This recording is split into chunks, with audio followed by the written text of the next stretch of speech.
is 7 years old. My many verse is, today our Savior is born. Luke chapter 2 verse 11. The message, Jesus is the best gift from God. Amen.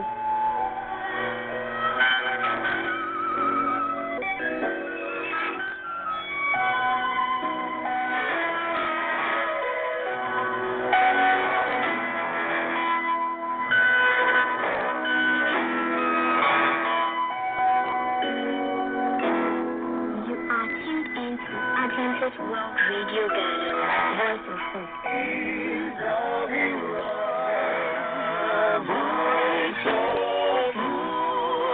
We will bring you joy.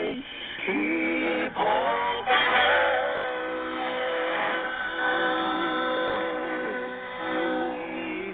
Stay tuned in while we present to you story time, live songs, and moments of truth.